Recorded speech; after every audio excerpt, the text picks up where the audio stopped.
ampararte y cuidarte para que duermas en paz.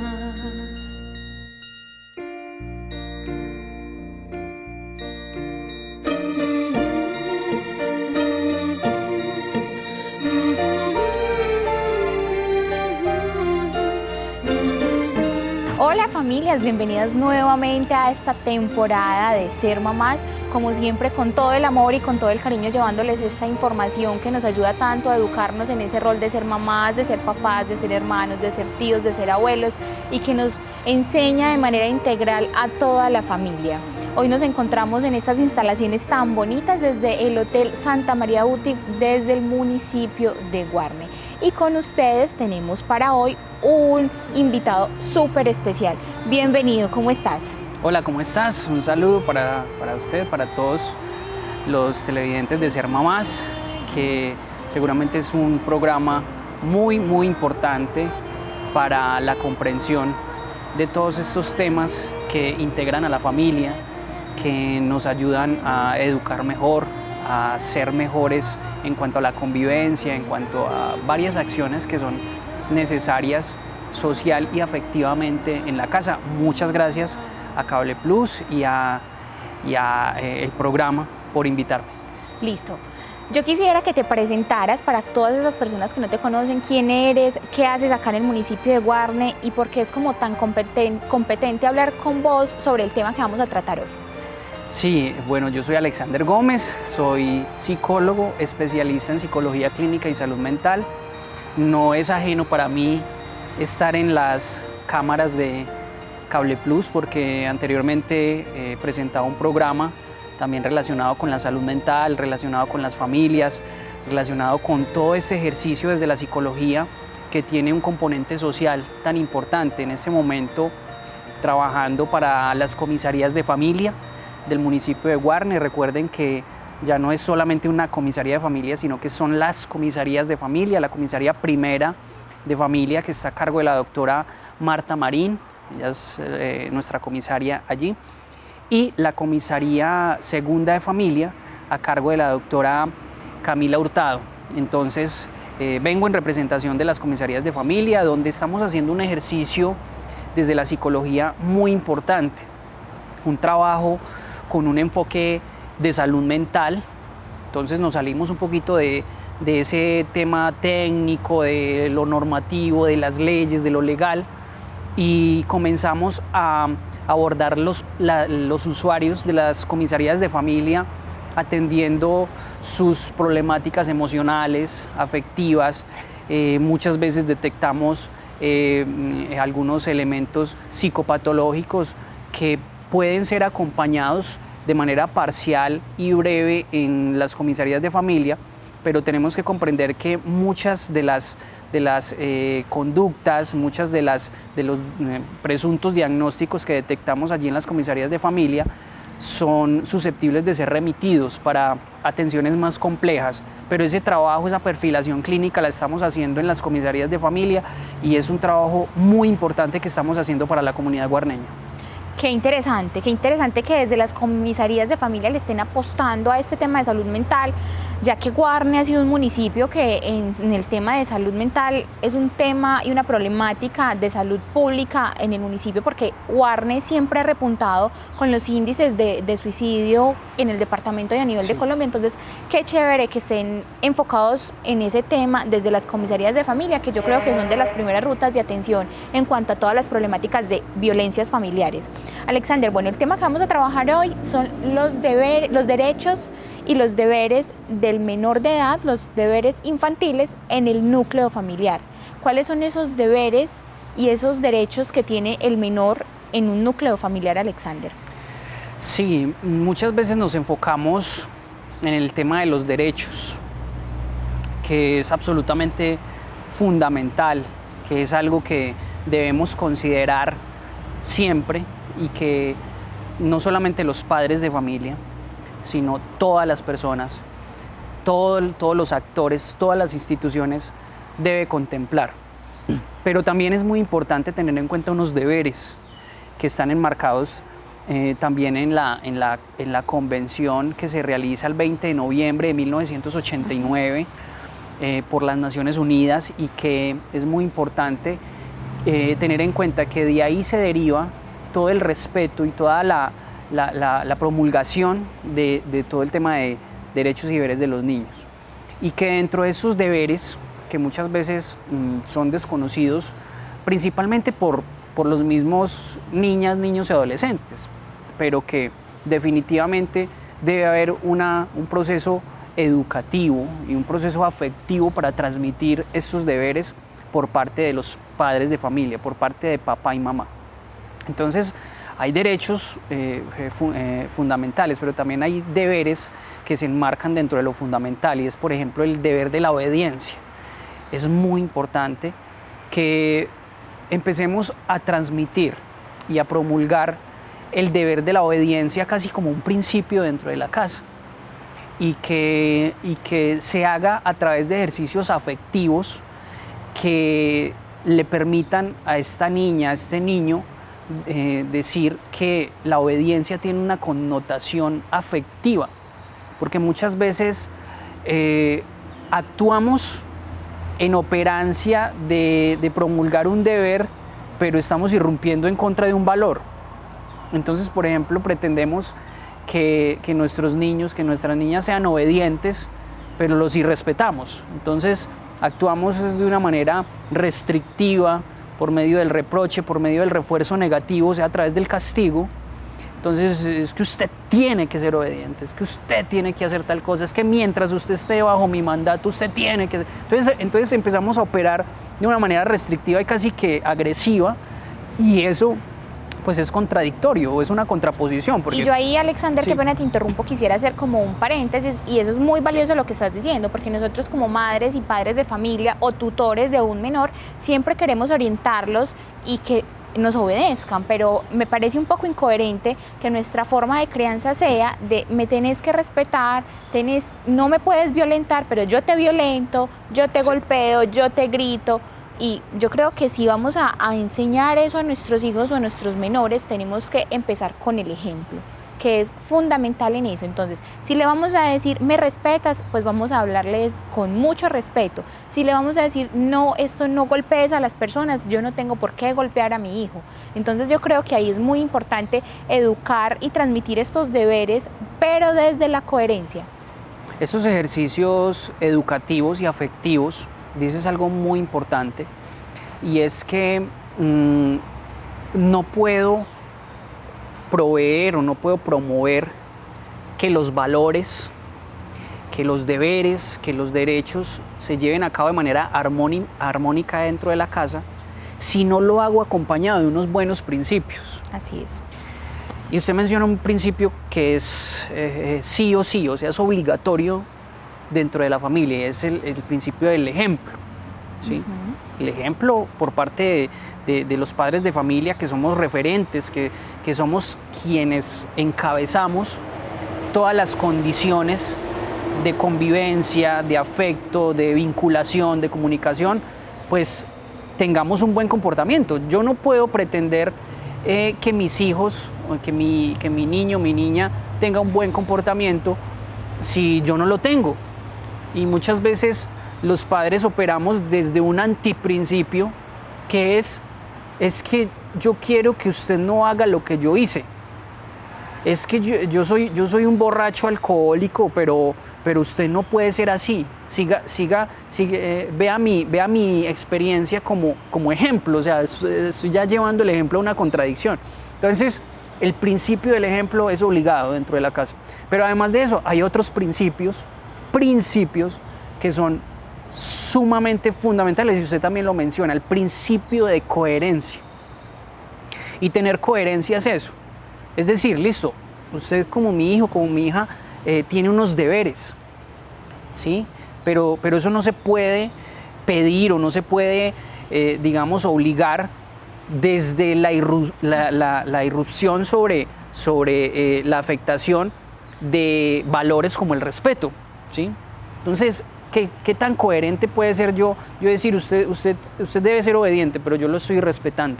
o yo estoy actuando de manera irresponsable como papá. Eso no es absolutamente coherente. Pero bueno, además hay otros deberes que son muy importantes. Uno de los deberes que promulga todo el Tratado de Deberes y Derechos de Niñas, Niños y Adolescentes es el deber de responder en su estudio, ¿sí? Yo creo que estamos en un proceso transitorio en el que venimos de unas generaciones que no les gustaba estudiar, que tenían un enfoque más ocupacional, tenían un enfoque más de querer trabajar, de querer conseguir plata para sostener a su familia, porque además se casaban supremamente jóvenes, a pasar a una generación más académica, más estudiosa, más de aprender, no solamente de las aulas, de todos estos componentes académicos, sino también aprender de la vida. Entonces hoy nos estamos encontrando con generaciones muy libres, que protege y promueve mucho la libertad de expresión, por ejemplo, y entonces ya hasta las redes sociales nos educan de alguna manera. Entonces creo que es muy importante que niñas, niños y adolescentes sepan que la educación no solamente es un derecho, sino que responder a esa educación, responder a esa sugerencia académica es un deber. Yo debo responder bien con mi estudio, o sea, debo estudiar, debo responder a eso que mis padres me están proporcionando como un derecho, que es la educación. Así es, Alexander. Yo creo que eso es muy importante en lo que estás diciendo, porque así como los padres tienen deberes con sus hijos, los hijos también tienen deberes con sus padres, y el deber de ese tutor o de ese padre de familia es garantizarle la educación a sus hijos y darles una buena educación. Pero entonces el deber de los menores es eso, cumplir a cabalidad con eso que le están cumpliendo los padres. Alexander, vamos en este momento a una breve pausa comerciales y ya vamos a continuar hablando de todo lo que tiene que ver con deberes de los menores ante el núcleo familiar. Ya volvemos.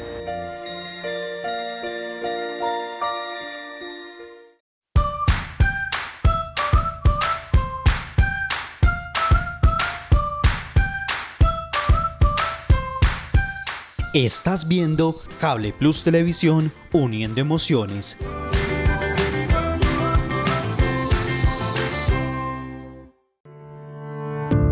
Desde el Ministerio de Salud y Protección Social se definieron los principios en los que se basa el Plan Nacional de Vacunación contra el COVID-19, los cuales son 7.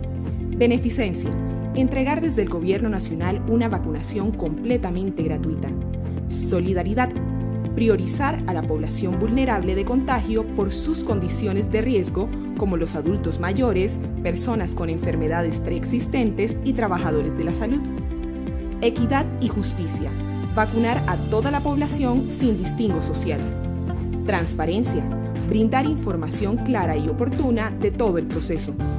Progresividad: generar crecimiento y cobertura paulatina. Primacía del interés general: respetar el interés general sobre el particular, para el cual se necesita el apoyo de las autoridades competentes como de la sociedad en general.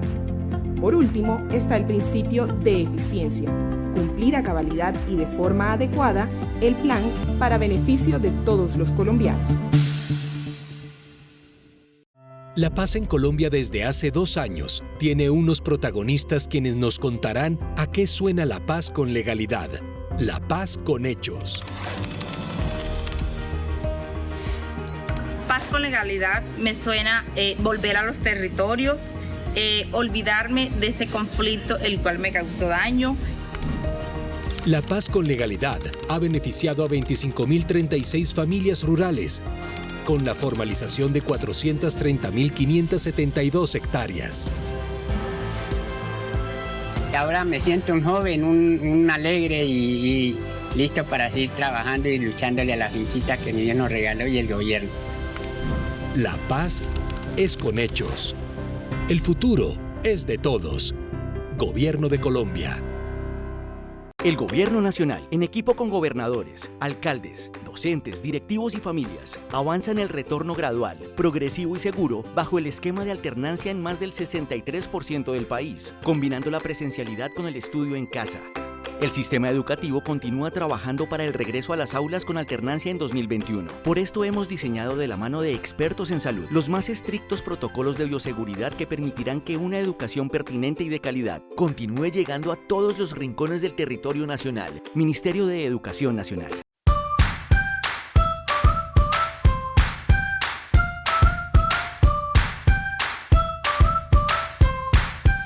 Estás viendo Cable Plus Televisión, uniendo emociones.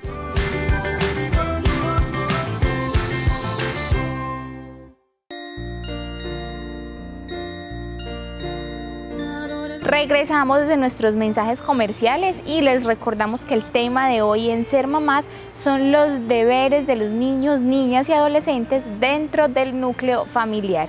Alexander, continuemos con esos deberes. Ya hablábamos en el primer bloque de un deber y nos extendimos, pero entonces mencionemos de manera muy resumida los otros deberes más importantes de esos menores en el núcleo familiar. Sí, hay definitivamente otros deberes que yo creo que las mamás, sobre todo, que de eso se trata este programa, los tienen muy claros, pero a veces la forma de transmitirlos es lo que no es tan amable, digamos, para niñas, niños y adolescentes. Por ejemplo, el deber de ayudar en las labores domésticas, en las labores de la casa, de acuerdo a la edad, ¿cierto? Es muy importante enseñar desde muy temprana edad a niñas y niños, no esperar hasta la adolescencia para que nuestros hijos ayuden en las labores domésticas, sino que desde niños pueden empezar a ayudar en esas labores. Y es muy importante que comiencen por las labores básicas propias. Por ejemplo, recoger sus juguetes, que ordenen su cuarto de alguna manera y que esté dentro de las posibilidades de su edad. Y es muy importante que no nos vayamos a los otros extremos, y aquí es donde hay que evocar ya un derecho, ¿cierto?, de niñas, niños y adolescentes. Y es que a veces los padres de familia confunden el hecho de ayudar en la casa con ponerlos a trabajar. Sí. Y eso no tiene que ver nada. Yo creo que el código, la ley 1098-2006, que es el Código de Infancia y Adolescencia, es muy claro en su artículo 20, en numeral 12 y 13, en clarificar cuáles son las condiciones desde las cuales un menor o un niño, un adolescente, tiene posibilidades de trabajar bajo unas condiciones y un permiso especial, pero eso no tiene que ver absolutamente nada con este deber que es de ayudar en la casa. Así es. Y en eso que mencionas es muy importante, o sea, porque muchas familias tenemos eso claro, es que desde pequeños, desde la primera infancia, debemos enseñarle a estos niños a colaborar con ciertas actividades, y en muchos libros donde nos dan tips y recomendaciones sobre la crianza, nos enseñan mucho eso. Para ciertas edades hay ciertas tareas que los niños pueden desempeñar sin irnos a unos extremos, y ahí es cuando vamos a hacer de esos niños unos adultos independientes, unos adultos más responsables, unos adultos con más empatía, y vamos también como desviando un poquitico esos patrones de crianza de nuestros antepasados, que es donde recargaban el trabajo a un género más que al otro. Entonces eso es muy importante. ¿Cuál es ese otro deber de los menores en su núcleo familiar, Alexander? Hay un deber muy importante y que no solamente es para niñas, niños y adolescentes. Ese deber me gusta mucho porque trasciende y se extiende a la adultez, y es el deber de cuidar de nuestra ascendencia en su vejez y en la enfermedad también. Muchas veces, no podemos pretender que un niño de 4 o 5 años cuide de la mamá enferma. Yo creo que ahí es responsabilidad de la familia extensa para velar por ese cuidado. Pero es muy importante también involucrar a los niños dentro de los cuidados básicos, siempre y cuando estén bajo una supervisión de otros adultos, pero que puedan llevar a cabo algunos cuidados, y que esto sirva como educación y como forma de transmitir la forma en cómo debemos, es un deber, debemos cuidar y retribuirle a nuestros padres, a nuestros progenitores, a nuestra ascendencia, porque a veces son los abuelos o los tíos, otros miembros de la familia, a quienes debemos proporcionarle esos cuidados, por ejemplo, en su vejez, ya en sus edades de adultez mayor, donde muchas veces están solitos y muchas veces no tienen las posibilidades de tener los cuidados por parte de, no tienen hijos, por ejemplo. Entonces es muy importante saber que eso es un deber de todos nosotros. Y ahí yo creo que es algo que muchos desconocemos, y es que así como nuestros padres y nuestros tutores o nuestros familiares tuvieron ese deber de garantizarnos una buena calidad de vida durante toda nuestra crianza, que yo creo que uno nunca termina de crear un hijo porque pues van a ser hijos de uno toda la vida, pero entonces ahí está, que nosotros vamos a llegar en un momento donde vamos a estar ancianos, donde de pronto nuestra salud no va a estar en las mejores condiciones, y ahí es donde los hijos o los menores que nosotros criamos deben retribuir todo lo que nosotros hicimos. Y no es que muchos adultos piensen en que voy a tener un hijo para que me cuide cuando yo esté anciano, o para que me cuide cuando yo esté viejo o cuando esté enfermo, no. Porque yo creo que eso también es muy importante hacerlo. O sea, si usted está pensando en tener un hijo, simplemente gestándolo desde el pensamiento con esa intención, me parece que hay que replantearnos también esas situaciones, porque yo creo que un hijo tampoco se debe de tener bajo la idea de ese pensamiento, de tener un hijo para que esté conmigo cuando esté enfermo o cuando esté anciano, siendo ese el deber de los menores. Pero entonces es muy importante que las familias que piensan en ese sentido tener hijos, como que se replanteen esa idea, Alexander. Total, porque es que ya es promover que nuestros hijos crezcan desde la presión y desde la obligación de es que yo tengo una misión en la vida y es cuidar a mis padres. No, yo creo que la intención de las generaciones siguientes de tener hijos son diversas, ¿cierto? Y principalmente satisfactorias desde el afecto, pero estos deberes ya van implícitos en el hecho de que se debe constituir armonía, y que en la forma en como yo te estoy promoviendo bienestar, en como yo te estoy inculcando valores, te estoy dando beneficios, cubriendo tus necesidades, en esa misma medida en algún momento yo te necesitaré. Entonces yo creo que eso es algo que sucede también de una manera muy naturalizada. Yo creo que los buenos padres, los que realmente criaron a sus hijos desde el respeto, desde los valores, desde el afecto, van a tener sí o sí esa retribución desde los hijos. Pero como les digo, es algo que también se debe entrenar y se debe preparar desde tempranas edades.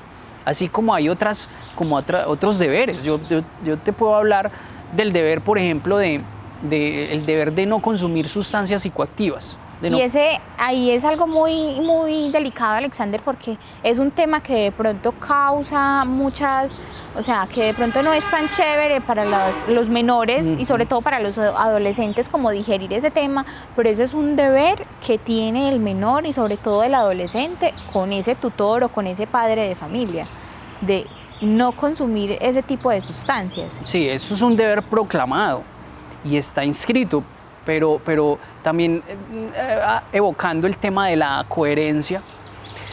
¿Yo cómo puedo pedirle y cómo puedo exigirle a un hijo que cumpla con el deber de no consumir sustancias psicoactivas o alcohol si soy un padre borracho, si soy un padre que todo el tiempo lo que le estoy transmitiendo es claro, la forma de enfrentar la vida es bebiendo y fumando y haciendo un montón de cosas? Entonces apelamos otra vez al tema de la coherencia. Sin embargo, sí es un llamado a niñas, niños y adolescentes de que yo extendería este deber, no lo resumiría o no lo reduciría solamente al tema del consumo de sustancias psicoactivas o alcohol. Yo lo ampliaría al tema del bienestar. O sea, mi deber es conservar mi salud, mi deber es promover tener herramientas para la vida, para enfrentar la realidad, para enfrentar las dificultades. Y eso tiene que ver con todo, no solamente con el consumo de sustancias, tiene que ver con los hábitos, tiene que ver con los buenos hábitos. Claro, con las prácticas saludables, hacer deporte. Todas estas cosas que no están promulgadas como deberes deberían estar implícitas en el tema del bienestar. Alexander, en ese tema vemos que también hay unos padres de familia que son excelentes padres de familia, que son un excelente ejemplo para sus hijos y que por una u otra razón tienen hijos adolescentes que empiezan con un tema de consumo y adicción. Legalmente, de pronto tenés conocimiento de cómo esos padres pueden acudir para que sus hijos cumplan ese deber que tienen ellos en su núcleo familiar. Cuando se presenta un tema de consumo de sustancias psicoactivas, tenemos que saber y considerar que son múltiples los factores que están ahí implicados. No solamente el tema del ejemplo o no solamente el tema de estar en un ambiente de armonía familiar son suficientes para digamos, garantizar que nuestros hijos no lleguen a las drogas. Hay múltiples temas ahí, hay múltiples factores que están implicados, el tema genético, el tema de las condiciones sociales en las que viven las personas, el tema de su desarrollo emocional, qué tan fuerte es su carácter para enfrentarse a los ofrecimientos, a todas estas situaciones que se presentan en la adolescencia. Entonces, en ese sentido, es muy importante que los padres, cuando se enteren que hay consumo, así sea un consumo experimental, visite a un experto, o sea, visite a un profesional que sepa realmente tamizar, que sepa identificar en qué fase se encuentra ese consumo y cuál es el pronóstico de eso, realmente cuál es el nivel de riesgo que el adolescente presenta de que su consumo sea más severo, de que desencadene una conducta adictiva, de que realmente esté en un riesgo social, o sea, eso no lo puede determinar la familia por sí misma, porque a veces las familias se descuidan y dicen, no, eso es una etapa que tendrá que quemar y entonces eso se le va a pasar. Y mentiras, que de pronto es el inicio de un infierno que van a vivir el resto de sus vidas. Entonces es mejor que a tiempo y así sea pecando de exageración, visiten a un profesional que los oriente. Sí, es verdad. Hay condiciones y circunstancias que a veces más sí vale la pena. A veces no aplica el dicho de menos es más, sino ahí sí hay que exagerar y buscar una ruta de atención temprana, una buena orientación con profesionales idóneos en ese tema, y yo creo que esto va más dirigido como a los padres de hijos adolescentes. Alexander, se nos va acabando el tema. ¿Qué decirle a esas familias que son tutoras y que tienen a cargo menores de edad? ¿Qué decirles en cuanto a estos deberes que tienen todos estos menores, niñas, niños y adolescentes con su familia? Miren, es muy importante la crianza y el cuidado desde los valores. Ya habíamos hablado ahora de los principios, pero los valores son fundamentales. Y solamente les voy a dar uno que es la base de todos y que a partir de ahí debe fundamentarse la crianza completa de niñas, niños y adolescentes, y es el amor. Todo lo que se lleve a cabo con amor, las normas, los límites, la responsabilidad, los deberes, si todo se transmite a través del afecto, a través del amor, va a ser un poco más llevadero y va a ser un poco más fácil. Entonces, yo creo que estamos en una sociedad en la que gran parte de los procesos de crianza los operamos desde la recriminación, desde los duelos no elaborados, desde los conflictos emocionales que tengo ya no como papá, sino como persona, y se los voy transmitiendo a los hijos. Yo creo que hay que empezar a recobrar toda esa esencia humana de cada persona y empezar a acompañar a las personas, y más sobre todo que estamos tratando de la población más vulnerable, son niños, niñas y adolescentes, que desde el amor va a ser mucho más fácil. Y aprovecho una cuñita a propósito de este tema del consumo de sustancias, de adicciones, pues en el momento en que me quiera invitar en su programa, Caterine, que también es un tema muy concerniente y de mucho interés para padres de familia y para mamás, el tema del consumo de sustancias, que es una de mis mayores experiencias profesionales. Entonces, por aquí a su disposición. Muchísimas gracias, seguramente vas a estar con nosotros en nuestro programa y vamos a estar llevándole este tema tan importante para muchas familias, no solamente para los padres, sino para todas esas familias que tienen en su mentoría muchos menores de edad, adolescentes con este tipo de problemáticas. Alexander, agradecerte por estar aquí con nosotros en este espacio, por tanta disposición de acompañarnos en nuestro programa, llevándole toda esa buena información y educación a las familias. Muchas gracias a ustedes, a Cable Plus, al programa, por tener en cuenta no solamente el tema psicológico, sino también a las comisarías de familia. Un saludo para todas mis compañeras allí en la comisaría, a las psicólogas, trabajadoras sociales, a las auxiliares y obviamente pues a las comisarias. Y bueno, a todos sus televidentes, un saludo y por aquí a la orden. Muchísimas gracias a ustedes, nuestros queridos televidentes, les agradecemos por estar con nosotros en esta nueva temporada de Ser Mamás. Sabemos que hay muchas familias que han estado ahí conectadas desde nuestros inicios y que les agradecemos con todo el amor y con todo el corazón que hayan crecido y sigan creciendo con el contenido que desde nuestro canal Cable Plus Televisión les llevamos a sus hogares a través de las pantallas. Entonces nos vemos en una próxima oportunidad y recuerde que para ver todo nuestro contenido puede estar pendiente en las redes sociales de Cable Plus Televisión. Hasta pronto. A cantar